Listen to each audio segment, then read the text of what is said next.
This program seeks to uplift, empower, and enhance the spiritual comprehension of this generation and beyond, one episode at a time. Sit back, relax, and be blessed. Thank you.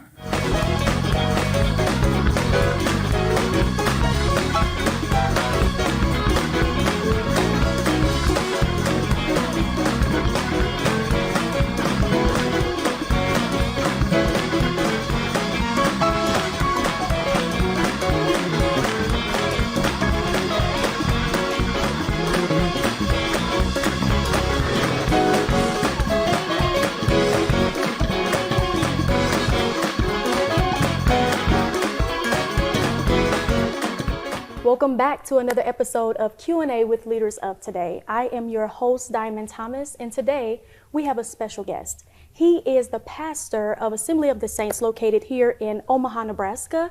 He is a father, a husband, a man of God, and a son of thunder. And that person is none other than Pastor Gary Ballard Jr. Welcome. Me? It's you. That's me? It's you. Okay, I'll take it. How are you? I'm doing amazing. How are you? I'm doing great. Thank you for having me on. Absolutely. Of course, I wanted to, do this episode right. This is our Sons of Thunder edition episode. So, our last episode, we finished off with the Daughters of Zion, and we got a chance to speak to the young men and the young women, of course. And I wanted to continue down that path, and I knew that I couldn't just get anybody for this episode. And the Lord gave me you. So I'm so excited to be here today. I'm humble. Thank you. I'm humble. I've seen a lot of your prior guests, and I love what you're doing. It's very important. And I think I told you before, I'm just impressed and glad to see that you have found your lane. Yes. Nobody but God could have put on your heart to do what you're doing, and opening the doors. It's important. Oh, Documentation is important. Yes, it is. And nobody's done it to this degree. Wow. So God put it on your heart, and it's beautiful. I've been enjoying, and so I'm honored to have been considered. Oh, thank you so much. That means a lot to me. And today I just wanted to come and talk to you about mainly your history of where you've been and where you are now. I want to start off with, where did you begin? How did you get where you are now? What was your beginnings, and who are your influences? Beginnings. I was a college kid, Southern University, Baton Rouge. Anybody who kind of knows me a little bit knows the story. I got saved during my end of my sophomore year. A friend of mine from here in Omaha invited me to come to church with them. There was a preacher in town that was doing a lot in high schools, and he would go in and kind of do.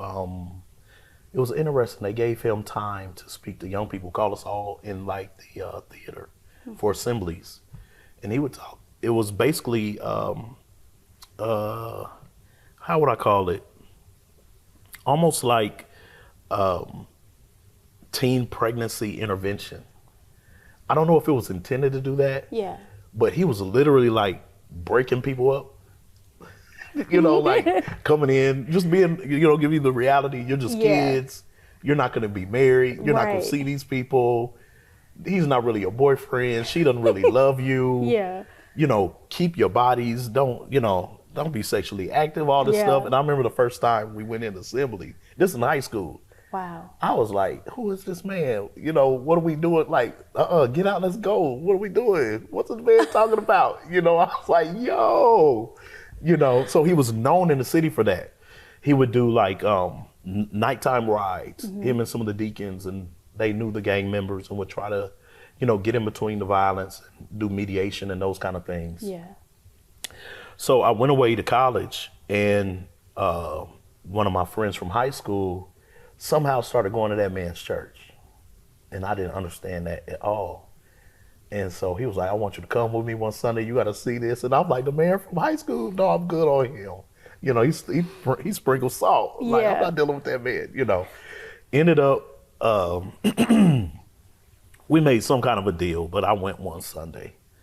And, man, it was, his name is Bishop Barlow. Back in 92. Okay.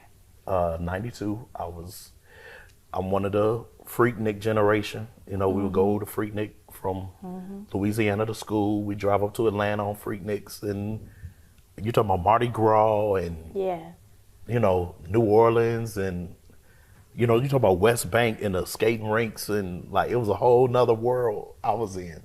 Whole nother world. Whole nother world. The depths in a whole nother world. But anyway, so I came home, went to church with him on one Sunday. Couldn't even believe he was going to church, especially that man. I'm like, the man used to break us up and mess all our stuff up. Yeah. He preached this redemptive message this Sunday morning, and just convicted me. And when the altar call came, I remember him talking about heaven or hell. You can't say you didn't have a chance. It's PAW church, Okay. Apostolic Church. And I remember sitting there. It was very convicting, and just talking about a destructive lifestyle, the path of destruction you leave behind you, what it takes to keep sin going, the lies, the deceit, and then the facade that you have up. And, you're talking about a good 1,200 people in there. So it wasn't like I was being singled out, but I felt singled out. The message, it just rocked my heart, So I listened. When the altar call came, it was you can't say you didn't have a chance, and the altar calls. Yeah. But this was I mean, you could smell the smoke. He brought us right up to that lava. You could smell that brimstone a little bit. And I was like, I'm going to hell. I wasn't no doubt. Like, he talking to me, I'm on my way to hell. And I was like, I ain't trying to go to hell though. I was like, I don't want to go to hell. But I had done everything that I thought I wanted to do by that age. We used to leave high school and go to other cities and party, and check ourselves out of school and lie. Wow. I'm over so-and-so house. We'd be in another city. Wow. You know what I mean? Yeah. Like then when I got to Southern, Shaq was in college. So now we partying next to Shaquille O'Neal, Club Oasis. It's a whole nother world. Yeah. Like I'm making plans. Yeah. I'm going to this frat. I'm gonna do this. I'm gonna do that. And I was like, yeah, I ain't going to the heaven he talking about. I know where, And I sat there and just contemplated it, but I didn't want to. And I was like, and I'll never forget sitting there thinking, this isn't fair. I was like, this isn't fair. I shouldn't have to be sitting here thinking about no heaven and hell. This ain't fair. I didn't ask to be alive. I didn't ask for my parents to make me, going through that in my head, literally. And I'm going to say it was a spirit of God. Excuse me. It spoke through me. I didn't hear it audibly, but like it spoke internally, almost like through my whole body. It's like, but you're here now. You may not have asked to be here, but you're here, and you're responsible for this moment. Yeah. For the things you've done and what your future is going to be. It was like, but you're here now. And my only response was, this just ain't fair. I just didn't ask for this. And I don't know how. It was like a Spike Lee movie, when they floating and them move the shoulders. I was just going down this long aisle, and all these people were clapping and standing up. It was like slow motion. I don't remember their face. I just remember people clap. They clap when souls come. They baptized you that day there. I was baptized that afternoon. They talked to us about baptism, what it means, and they want to know, do you believe in the life, death, burial, resurrection of Jesus Christ? And what does it mean? They questioned us. Yeah. And I answered the questions, I believe in the testimony of Jesus and the whole. And they said, well, you qualify for baptism. We're not going to forbid the water and the washing away of your sins. And but it was a very mindful decision that I made, and I meant it. That was December, maybe 12th or 13th, whatever that Sunday morning was in 1992. Wow. And I was in church almost 5 days a week ever since that very moment. Because they had night service. Then they had Wednesday noonday. Then they had Wednesday night. Then they had Thursday boys to men class. And Saturday you could come help clean for Sunday. And so been in church ever since. People didn't know if I was dead or alive, what happened. Went to school, dropped out. Eventually, left school. Didn't go back my junior year. My family was highly upset because everybody pretty much was educated and went to school. And I was like, what good is a degree with a dead man? Right. If I go out here and contract AIDS or kill myself driving drunk or whatever, what's a degree? Right. And I prioritized my spirit. And it wasn't popular. And then people watched, family watched. old friends watch. Even my grandma told my mom, you better go get that boy. He in church? You better go get him. Don't let him go clowning on church. You better go get your son. You don't know what that boy is into. Because I was crazy. You know, they do. Don't let him go and clowning on church. Go get your son up out of there. She came. She ended up joining. My stepdad came to get her out. He joined, you know. So it was just like, I'm sorry. It was like a move, almost like a revival movement happening in the city at that time. And I'm blessed to have been swept up in it. And they were working on church plants. And by October 94, you know, it was time for me to go. Like, talk to the bishop. He was like, listen, I believe God is calling you to this other city and to work with this church plant we have in South Carolina. Now, I'm a babe in Christ, right? At least Paul, you know, better than Paul, he got 3 days after Ananias, you know, 3 days and nights. But intensive, like I was there, cleaning, vacuuming, cleaning crew, ushering. It was just intensive. I had an idea, working with the youth department, ministers training class, not with any destination in mind. So when it was, you know, I left crying. I remember praying, like, God, I don't know what I'm doing. I don't know nothing about pastoring. I know what a pastor is because I've seen this man, but I don't know how to do this. And I remember the apartment in this city I was talking about the other week, where I prayed. I was like, God, at least give me one of those old praying mothers to teach me. If I'm going down south, give me one of them old praying mothers who I can talk to like I used to do with my grandma and my great aunt. Yeah. And go over the scriptures and, you know, where I could have some direction. Went to South Carolina in October 94 and working with the church plant there for a while. And it was either around 95, 6, somewhere in there when I met Prophetess Bynum in Chicago. I went there to, she and Bishop Campbell were having a meeting at the Church of God in Christ State Temple. Gotcha. And flew to Chicago. I think I flew, took the train. I didn't know I was risking my life. People told me how crazy I was when they found out that I took the train from downtown, took the Dan Ryan, got off at the end of the Dan Ryan, had my little church suit on and all this. I'm at the phone booth at the gas station. And they were like, and you live to tell about it? I was like, is that a bad thing? You know, I didn't know.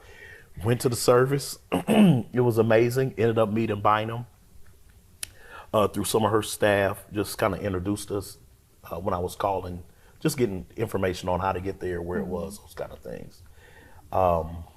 Kept up with, that's where I met Prophet Johnson during that meeting. You know, not met him, but loosely. Was made acquainted with him. And Bynum had a Seeking God in 7 Days in Brooklyn. I can't remember the name of the Baptist church, the Spirit-filled Baptist Church off Herkimer. And that's where I met Pastor Curlin. Had my daughter, which wasn't quite 2. I had just was going through a divorce, had sole custody of my baby girl. Pastoring was really hard. Like, I was newly married. You're talking about going to abject poverty, down south, trying to start a ministry from the ground, just all of that took an immediate toll. We were newlyweds. And so here I am now pastoring with a little girl, under 2. That was a journey. Wow. You know, and I was like, I came to the church for this. You know what I mean? Like, I left sin and come to the church, and I'm left with the bag. But it's kind of like, to me, it's where Jesus told Ananias, I'll show Paul what things he must suffer for my name's sake. We think all this life of reveling that we do, once we come to church, it's like crossing the finish line, crossing the tape. I'm free. I'm forgiven. You know, oh, no, you forgiven, but now you're going to learn some things. So to be able to know how I made people feel by what I did, you know what I'm saying? I didn't escape some of the consequence of eternally, yes. But there's some things that were consequential because of who I was and the way I lived my life that I still had to deal with on the other side of this salvation. You know what I'm saying? Yeah. And so a very hard time for me, but during that time is when went to New York to that Seeking God for 7 days. And Donald Curlin came in because Prophetess Bynum had gotten ill a little bit. And she brought him in to New York to teach for her some of the sessions. And I remember he taught this night service. First, never heard of him. Sitting on the front row next to the pastor's son and some of the young men, you know, so the front row. And I was just mesmerized, you know, just blessed by the message, everything. And so, you know, fellowship, they pray. So then we stand, we hold hands, and he goes, start praying. And then he prayed, he hit me a couple times, then came back, you know, put his hands on my belly, and hollered, just travailed. And I remember going out, first time I'd ever been out in the spirit. And I was out, and the Lord, and I had this vision. I won't go into, but I had this vision. And I remember once everybody, you know, 4 times the size of this place and then deeper. After he went through the place, we sitting up, and he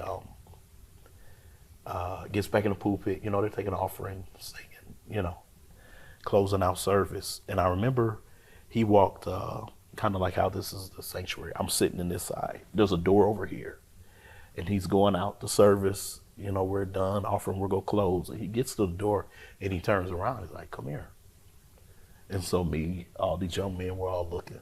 I mean, it's packed. It's 4 rows. And I mean, the whole place packed. He's like, come here. And so we all look at him. And so we all started. I don't know him, so I know he ain't talking to me. I never met him. And I'm like, me? And then we all do it at the same time. He's like, yes. So we all stand up. He's like, no. So we all sit down. And then he's like, no, we go one at a time. I'm like, me? He's like, yeah. It's your dumb self. You know, and go through the door. And I'm kind of skipping and running a little bit. I'm like, look at you running. This man, you don't even know this man. You know, you running to this door. And I'm like, hoping it's me. And so he's going up the stairs, and I'm coming. He's like, yeah, you're slow? What's wrong with you? You're slow. I said, no, sir, I didn't know who you were talking to. You know, he turned his lips up, come here. And so we go up in the office. He's like, you the one with the little girl? Because they're passing her, you know, Sister Patrice and all them. I didn't know where my daughter was a couple of them days because they had her up in the office with them. You know, just looking after her, taking care of her. I would have to knock on the door to get through security and go see my daughter. Like, is she all right? Where my baby at? They did her hair. She looking all pretty, you know. And he's like, you know, tell me your story. What's going on? You know, and so I kind of shared with him what I just shared with you. And he said, there's some people I want you to meet. You know, he said, you know, there's some people I want to introduce you to. And I'm going to be in your area. You in South Carolina? Yes, sir. I'm going to be in Georgia, Savannah. He told me the cities he goes to in North Carolina. If you can come to some of these meetings, I said, I would love to, you know. And got his number. We kept in touch. And I remember at the end of that meeting, we're about to go home. And Prophetess Bynum was like, God always takes the good ones from me. I got to turn you over to Donnie. And I was like, it's Donnie. You know, I'm thinking in my head, Donnie. And so I asked them, they were like, Pastor Girl, and that mean? I was like, what you mean turn me over to him? What's that mean? I didn't understand the language, right? And I'm thinking to myself again, you can't turn me over to nobody. You ain't got me. You know, how you gonna turn me over? I didn't understand the language, right? Yeah. But I was not fighting anything, but I'm just going, you know, not just going with it. I'm being discerning, but I'm like, what you mean turn me over to Donnie to say? So, but they knew, they understood, you know, maybe you're the one that's gonna take this young man further. Ended up meeting him in Savannah at a meeting he had at this church. Or it wasn't Savannah, it was somewhere down south near Savannah. Then he would go to North Carolina. I would follow him to these cities. He would like, meet me here, meet me there. Found myself armor bearing, you know, ironing, watching him prepare for services, and got to the point I was around enough. He was like, you know, you'll stay with me. Don't worry about a hotel, whatever. He's in the middle of the night. You know, I'm watching this man pace the floor and pray. I mean, but I'm talking about a different kind of prayer, not just saying words. He was talking to God. You know, I would be woken up in the middle of the night and this man praying. And I'm listening. right? So I'm up early. I have ironed his clothes and made the coffee and nothing he ever told me to do or asked me to do. The Spirit was telling me what to do, how to stay out of the way and how to be ready on time for revival, and then to see what would happen in those services. But I just saw him pray. And so we get to the service, he said, it'll be like, who's Rosella? Who is Rosella? What kind of name is Rosella? Somebody raised their hand. The Lord said, it'll be something he prayed that night. Wow. And it would, the whole place would just, it would blow my mind. He said, yeah, the God gave me something for you last night. He told me to tell you, and then about your, so I watched prophecy, I watched impartation. Here's my bag of tapes, sell my tapes. You know, I remember one time in North Carolina when he first let me do that, and I had to, they gave me the tape table, I set them all out. And I was out there after service selling them tapes, looking at the names of them, I hadn't heard them. And I said, this one means, and da-da-da-da-da, and da-da-da-da. And I'll sell them tapes. And I remember, this one whole side was gone. It was cassettes where you flip the bag over. And I just wadded all the money up and put it in there. So I remember going back in the office with the pastor, giving him his bag. He's like, where my tapes at? And he unzipped the thing, it was empty. You better not have gave my tapes away. He flipped it over. You steal? He done stole my money. You gonna give me my money. He flipped it over the other way. It was a big old wad of money. He said, Ed, you honest. He said, how you sell these tapes? I said, I was telling them, you know, what they were. And he said, how you know you ain't heard them? I said, I can tell by the title, you know. And, you know, we were just building this beautiful relationship. And I had no idea, but I was submitted as a son. And so me being in sonship, I was experiencing the father that he was in the spirit. I remember the day he told me, I'm not taking in more sons. You know, I'm not doing that. He said, but I think you one of my sons. You're going to be one of them sons. And I didn't know, again, you know, new language. But I was like, yes, sir. Whatever that meant. You understand what I'm saying? Yes. The beauty of his ministry, the integrity of his ministry. This was just a new world for me. So I went home one time. I was speeded up to South Carolina. And I remember I came out of a meeting with him. And we went back home. And I had a dream that I was in this kind of a warehouse, converted warehouse space. You know how you pull up to where it's like an industrial plaza where it's all the doors. And I remember walking in at night, and there was a lot of people like in the foyer area, right?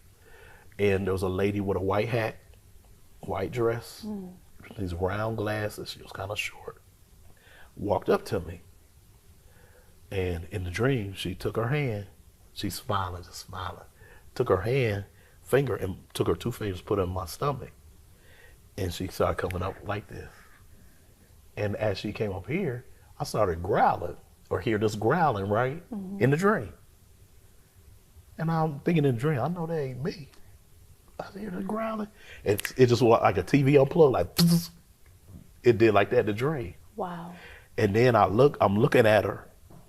I don't know what happened. And this is a dream. She said, and tomorrow night we go finish it. Wow. This is a dream.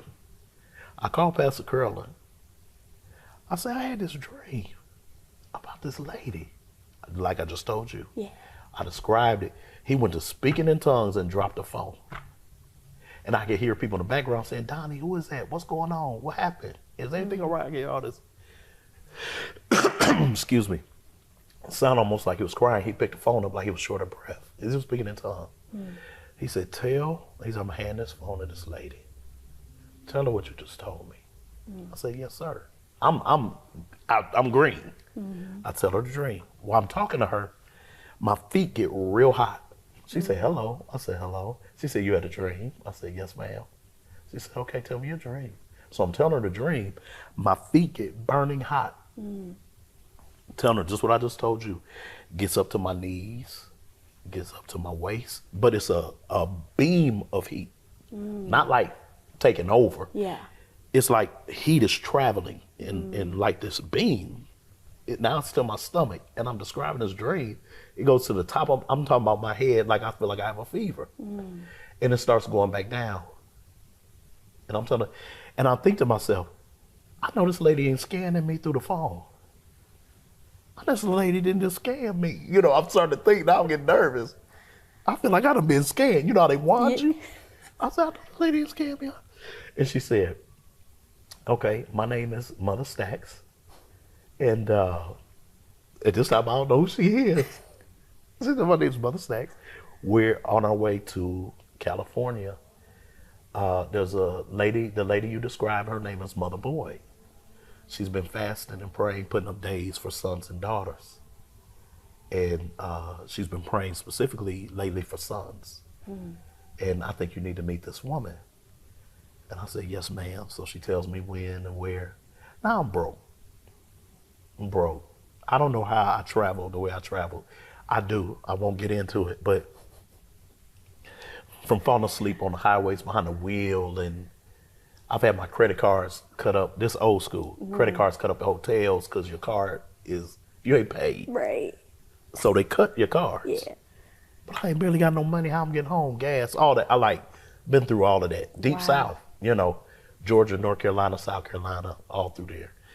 But yet God made a way. Like I'm blown away at the things I've been able to do with little to no resources because it was God, you know. Got to Sacramento. The building was just like in the dream. They were in a space that looked just like what I dreamt. Wow. Sitting there, I remember the service. I don't remember who taught that night. You know, on the pulpit, you have the chairs wrapping around. I sat right over here. It was Pastor Curlin's church.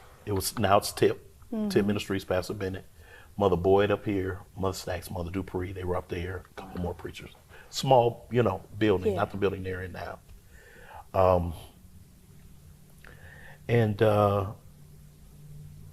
Service going, Mother gets up to pray. I don't know what that means. But she looked like the lady of my dream. You know what I mean? So I call her the woman of my dreams. Wow. That's what I call her. That's what she is to me. So she came down. You know how they help Mother down the little stair. And she came right in front of me and took her hands and did like this. Did like this. I don't want to say everything she did. Everything in a dream. I didn't growl. She did everything. I know you waiting on that part. She did everything in a dream. I'm sure somebody there was growling or running. Did everything. Went, and then they went down, and all I could hear was just screaming, hollering. You know, Mother praying through the whole place. And came back up and did it again. Didn't holler, didn't scream, took her hands. And the only reason why I don't tell everything, because I don't think strategy should be public. Did some more things. Quick, and then she did it, sat down.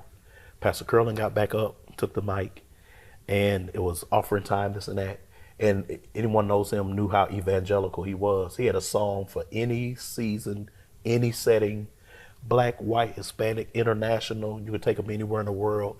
I don't know how he knew them songs. Wow. And whatever he sang, it was just so beautiful to me. It was just such a beautiful moment. When it talks about the Spirit shall come upon you, come up on you, overshadow you, that's what was happening to me in that moment. So as he was singing, tears just began to stream. It was the most beautiful little moment. I was in the most beautiful little spiritual bubble, the most beautiful little cloud. And so I'm sitting there, and I'm just rocking. And he's singing. I mean, just it's slow, you know, worship, taking an offer. You know, he's praying, he's singing in the spirit, singing in the natural. Oh, wearing me out. I'm having myself this little moment sitting up there. And so I'm kind of like, woo, I feel like I'm passing out. Woo. All right, man, get yourself together. You gonna pass out. You better gather yourself, gather yourself together. I was like, ooh, oh God, oh God. I'm just drunk and woozy. And like, hey man, you gonna pass out in front of all these people if you don't get yourself together. Get yourself together. Put my feet down. I'm gonna brace myself. Ooh, and the more he sings, tear me up. I hope they got the video somewhere. Had to be hilarious. Next thing you know, I'm like, oh man, you gonna pass out in front of all these people. This ain't gonna be good for you. This ain't gonna be good for you. Like, oh, come on, man, get it. You going? I'm telling myself in my head, you on your way out? You on your way to the floor? You going? Bam, hit the floor. I couldn't hold it. I tried. I fought with everything in me. Out. When I came to myself, the lights were off. There was a brother named Brother Mike. He was vacuuming. He was a Pastor Curlin's armor bearer. He looked over. He shook his head like that, and he was vacuuming. And I said, I know everybody ain't gone. And the lights was off. I said, I know that man ain't leave me in this church. I ain't from here. I'm like, where is he at? So I'm looking, there's a light over there right where the offices are. I'm laying on my face on this pulpit. And I'm saying, and then they got napkins all down under my face. I said, what in the world? Wow. I said, man, you went out. And I said, everybody gone? Gone. I heard nothing. Church empty. I'm like, you don't get yourself. I told you was going to pass out if you don't get up. So I'm scooching to get up. And I'm like this on the floor. And I see this white in the dark. I said, nah, I know good and well that lady ain't sitting up there. I know that lady. I know that ain't that lady. I'm down there trying to see while I'm trying to get up. And I'm looking. And I see these 3 white spots. I said, I know good and well that lady ain't still here. And I look. And I kind of turn my head. It's Mother Stacks, and Mother Dupree. And they do like this. And I turn like, I don't see them, and they don't see me. Like, no, I'm back asleep. I'm asleep. This ain't here. This ain't happening. And I'm thinking to myself, I'm trying to send signals. Pastor Curlin, come get me. These ladies in here.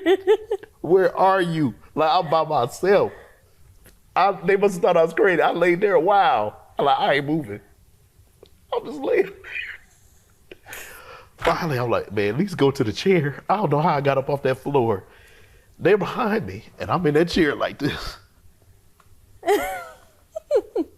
The church is empty. I know they think something wrong with me. I'm talking to myself through this. Man, you can't hide. Man up. I'm like, yeah, thank you, Jesus. They're like, thank you, Jesus. I'm like, thank you, Jesus. This ain't never happened to me. You know what I'm saying? Like, yeah, thank you, Jesus. Pastor Girl, I'm thinking in my head, if you don't come in here and get me. I look, and they saying something. Mother saying something. That's right. And, I'm hearing these just little parts. And so I turned, I was like, I'm grinning, they grinning. And they like, come here. Mother say, get over here, that crazy self, come here. So I go up there. I'm on my knees, staying back. I'm not scared, but I'm like, what just happened? Like, everybody gone. Yeah. I'm not raised in church. This ain't, I believe in the power of God, all of that. But I ain't been out like that. And she said, God go bless you. Then Mother Boyd started prophesying to me. And she said, it's always that one I get first. She said, no, you got to watch the one he get first. He got you first and last. Come on up here. She said, you got the first and the last portion. Now, I'm the one that had the dream that told him over the phone. You see what I'm saying? Right. And she was saying, yeah, God is gathering sons out of every city and this and that. And some things I won't share, told me what God will ultimately do with me. And Mother Dupree was just shaking her head, grinning, and Mother Stack's like, yeah, he got you. I mean, he slammed dunked you. You know how she wouldn't help it. And I was like, please don't start this up again. But it was beautiful. Mother told me the next city to meet her in, I'm going to be in Tulsa, and I want you to keep up. When Donnie tell you what city I'm in, you keep up. I said, yes, ma'am. And Mother Stacks helped me understand what that meant. And from there, I used to go to where Mother had meetings, Tulsa, wherever, way down in North Carolina, I think like Rocky Mount or something like that. Savannah, Sacramento, Detroit, Kentucky, you just follow and keep up. Yeah. And that's how I was introduced to everybody in the fellowship. Very organically, and kind of like, Pastor Curlin welcomed me into his world. You understand? Yeah. But he trained me along the way. That relationship never changed. I still saw to him and did as much as he would allow me to do. And Yeah. but then, once you're a son to everybody. You grabbing anybody's bags, you opening doors, you're a son. Mm-hmm. And these are elders, you know what I'm saying, full of power. You're talking about Elder Collins and Bishop Stacks. And then you got your older brothers and sisters. You got your Garfield Curlins and Pastor Badillos and on up. You understand what I'm saying? Yeah. And the Daughters of Zion, and just learning everything and seeing how everything operates and functions. And but that's how I got from the streets and from college to the fellowship. Wow. Yeah. That is a powerful testimony. And a long one. I like You it have to though. edit This is it. the history. No. We're But that's keeping it. this in. But that's the full. Yeah. That's how I got from college to the fellowship. Hmm. And then from there, you're talking about all kind of training and traveling and keeping up, and the things that I've seen and heard and witnessed and experienced have just been absolutely amazing. Wow. So it seems as if you already had everything kind of lined up in terms of the things that were prophesied over you, the things that were spoken. God already had a plan for you. Even though you had your own plan, God already had a plan for you. So from there on up to the year of 2025, which we're in, for the past 27 years, I believe, you've been here at Assembly of the Saints. So talk to us a little bit about how Pastor Curlin came into play with Assembly of the Saints, and the things that you've learned and incorporated into the marketplace, the business world, where you are now. How did you use that to get the success that you have in the community now? Pastor Curlin started this. So when you say an apostle, you're talking about someone who is naming Christ in an area where he hasn't been named like that. Pastor Curlin, as I traveled with him, always talked about me coming home, as I would come home to Omaha. When I was finished in South Carolina, he would say, you know anybody in Omaha where the Saints is? Get them together. I want to talk to them and meet them. And so we started having prayer here in the city. And he came to have a revival, two-night service. So this is a man who I've traveled all down south with and all these places. And he's going to come to Omaha, so I'm letting the saints here that I know that, hey, this man's coming, my pastor, I want you to meet my spiritual father, yada, yada, yada, yada. So amazingly, the crowd was incredible. Crowd was great. Services were uniquely powerful, just beautiful, just very organic. And he was a master evangelist, just a master evangelist. It's amazing. It was in one place one night, in another location the next night, just because of availability here in the city. Yeah. But by the second night, the crowd had sustained and then grew. And they're like, how many more nights is it going? Yada, where's the church? All this. So at the end of the service, it's just this line of people that want to meet him. We're kind of sitting against the wall like you and I are here. Yeah. And, the music is playing soft and people fellowship and leaving. Beautiful, amazing service. Eat and pray for people, normal. Yeah. And they're like, where's your church? And this and that. He's like, I'm out of town. And they're like, well, so there's no church out here, nothing like that. He said, yeah, we may put together something. We may write your information down. Yeah, we gonna start a church here. I said, Pastor Curlin, you gonna start a church here? And he kind of ignored me, but he talking to the people. I was like, oh, wow, you gonna start a church here? It's gonna be amazing. So I'm thinking, where we going next? And this and that. And this and that. Then he said, yeah, we go. And then he's like, they can start a church here. They gonna have a church here. I was like, they are. You start a church. I'm like, wow. I didn't know none of this. Pastor Curlin. He talking to these people, ignoring me. Y'all write your names down and this and that. Yeah, we'll start a church. And they like, oh, you the pastor? He said, no, he the pastor. Talking about me. Now, this is where I grew up. This is where I went to high school, elementary. This where, not here I ain't. Who go pastor here? I came in a PAW church in this city. This big old church. I'm not coming back here to pastor. I'm not me, not no more. No way. They got a church. I came in a church. No, they good here. And he's like, yeah. And I was like, we need to. I'm like, you know how you kind of. I'm trying to get his attention. Like we're not on one accord. Right. Like no. I'm talking about out the blue. People. Yeah, write your names down. This is the pastor. This and that. I said, Pastor Curlin, I'm not staying here. I'm coming with you. I'm not gonna pastor. I'm coming with you. Pastor Curlin, he ignoring me. I'm getting louder. Pastor Curlin, I'm not pastoring here. I travel with you. I'm going back with you. And like I'm talking to, and I sat back. I was like, I know good and well this ain't happening to me. Ain't no way in the world. This man hearing me. I'm not pastoring in this church. Here I go again, sitting in the chair talking about what I ain't gonna do. I say, ain't no way in the world that my family, everything. I said, oh no. And so people just looking and they starting the church and more people coming up, signing this sheet. I'm joining this church, this and that. And then everybody asked, now who the pastor? He said, my son, he go pastor. By this time, my mouth is open. And my eyes filling up with tears. I said, I know this ain't happening to me. So I don't know the fight or flight. Like I'm going through all that. I said, ain't no way in the world. So tears start coming down. I said, Pastor Curlin, can we talk, please?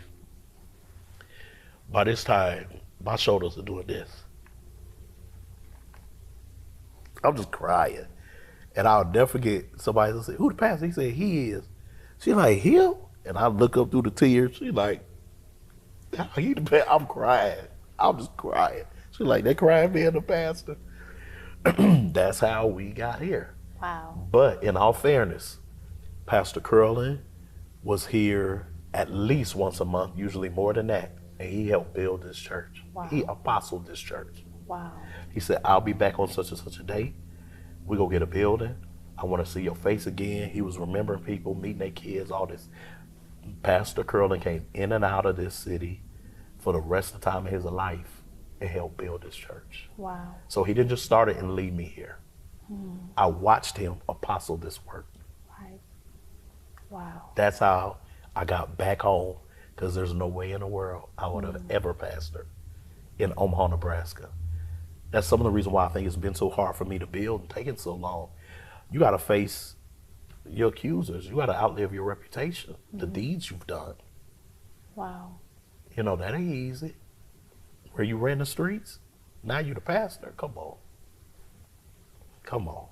So I've had to live. My life has felt like some kind of movie. This some unfair movie. Like, who scripted this? It matches me though. As hard-headed as I am, as all of those kind of things. God got your number though. He can fix you. He ain't afraid of us. Yeah. No matter how bad, what you think, your reputation, Yeah. your personality. If you really give your life to God, He is not intimidated at all by how big and bad you think you are. Yeah. Because when He get through with you, that heart will be broken. You have that broken spirit, contrite heart. Wow. He gonna get you to that contrite heart. And so I had to literally be made over. And I've had to grow in the spotlight, learn ministry in the spotlight, on the job training. I didn't go off in some factory, some spiritual factory, and be made and be able to come out here with some religious background. I didn't know the proper methodologies and procedures and the words and the ecclesiastical order, and didn't have that. Had to learn everything, on the stage, in the spotlight. And I've learned there's a distinct difference between church and ministry. What do you think the difference is? They're worlds apart. I can give you all the religious proper answers. We're the church. These are just buildings. Okay. But when we say we go into church, we know we go into a building and there's an order, and it's the same pretty much everywhere you go. We know what's going to happen when they open service. Go open it with prayer. There's going to be some singing. There's going to be some testimonies. There's going to be, you're going to get to the point. You either go give, then the word, or you had a word, or you go give after. You may give on both sides of it. Want the Spirit to move, all of that, right? That's church, how we have church, whatever you want to call it. Ministry is how we serve one another with our giftings from God. Whether it's one another, whether it's community, society, ministry is service. And a lot of people's ministries won't fit in the church construct. Yeah. So we've lost them. We've lost the relationships with them. If some kids are born, they're quiet, right? They grow up taking stuff apart, putting them back together. Often while everybody else is playing, all the cousins are jumping off stuff. They're like, get away from me. They putting together puzzles. We call them lames and goofies and whatever. But they go on to be engineers and chemists and stuff. God speaks to them according to their gift. Yeah. Their measure is different. The setting. He sets every member in the body where it pleases him. Their setting is different. The way they think, the way they take in information, the way they process information. Where if they're sitting in a service like this and can be getting a total different understanding and picture of what's taking place, maybe even scientifically when it comes to miracles, they're thinking in their mind, that woman's hand stretched. That means, because maybe they're in the medical field, right? They can be young and they're thinking sinews and, you know, they're in the valley of dry bones. Now we're preaching something else. They're gone. But when we go to jumping and shouting, we're calling them demons because they're doing this. You see what I'm saying? They're musing. They're contemplating. You know, their heart is indicting a good matter. But to them, they're demons because we said stand up and turn around and they're sitting there gone. So there's all these different kind of types of people that the church service doesn't necessarily cater to or accommodate, right? But yet they have a great ministry. We don't know what they're going to come up, how God wants to deal with them when it comes to maybe a revelation in the medicinal world for vaccines and what do they call it? Cures and they're in a whole nother designation as a human being, and their intelligence and their aptitude and all of these things. So church is one thing. Ministry is this young man saying, I had this dream or I have this vision and I want to have these dental clinics for these kids and do something with, you know, address this blood pressure and diabetes. This young man is going to save life and limb, right? Can't put a collar on his neck necessarily. The resources he needs, the things that he needs are for his ministry, not for church. Right. But we're going to put a religious title on you. If you don't fit in fivefold, you don't fit. That's you know, good. we're going to call him a prophet or this or what he needs from God when he prays is not a building with a cross and pews and a PA system. See, that's church. Yeah. He needs access to medical supplies, people who are going to help him, wherever environment where they can have it sterile and whatever he needs, whether they be the white tents they put up, marketing, those kind of things. Think of everybody who has a calling and a charge from God. If they really leaned into ministry, we wouldn't see so many churches. We would see ministries. Yeah. So that's the difference between ministry and church. There are pulpiteers who need churches with lots of seats because they're dynamic orators. Yeah. They're incredible. They're gifted to do it. I know some preachers stand up within 30 seconds. Everybody's on their feet. They're a flame of fire. Absolutely incredible. Elder Collins will get up and holler. He'd throw his Bible from here to the pulpit and holler before he start teaching, preaching anything. And it almost like it give you life. Make room, get all the seats you can, because this place gonna be packed. Yeah. He needs this. We need those settings for those persons. Yeah. But we know the difference when somebody else get up there and they putting us to sleep. They may have a ministry, but it ain't in here. Yeah. Yeah. My last question to you is, what is the most important thing that you have learned from your spiritual father, Pastor Donald Curlin? Wow. I don't know that I could say one thing, but I'll just speak to the experience I had with him. Let's say in a spiritual sense, it takes a village or it takes a body, because he introduced me to his spiritual family, and they were all so different, from Elder Collins, Bishop Stacks, Mother Dupree, Mother Stacks, you know, Mother Boyd. God used them all in such unique ways, but you received from all of them and needed to at different times. And so that's what I would say, is that you understand body ministry, is that no one person may have everything. Yeah. And not only that, he would have, he would introduce us to so many people outside of the fellowship, like Janet Floyd. He and her were really close covenant relationship. There's so many people he introduced me to that were so powerful outside of the fellowship, to where I learned this is a world. Wow. It's not a building. It's not in a thimble. Yeah. God has people all over the world that are very powerful, like Mother Martin in Texas, and you know, which was a spiritual mother to him, and you know, that he was raised under as well. Dr. Angie Ray, you know, it's vast. Yeah. This is a global community. Yeah. And then once you learn to be that son, that daughter, you learn that sonship, you learn that order, that honor. You can move throughout this whole global body in your lifetime and not offend, and you know. Well, I think that is great, vital information that we all needed to know. And I just want to say thank you for coming on Q&A with Leaders of Today, just letting everyone know what it means to you to be a son and what it means to be a son in general. I just want to say thank you so much again for sharing your history. Yes. We have not even begun to touch, you know, the surface. All that's going on now. You know, everything that's going on now. So I definitely want to thank you for doing this. And I look forward to coming back to Omaha. Of course, I'm going to be back. We'd love to have you back. Just thank you so much. And I want to say thank you for tuning in to another episode of Q&A with Leaders of Today, where we are enhancing the spiritual comprehension of the next generation and beyond, one episode at a time. Thank you so much. Have a great evening and be blessed.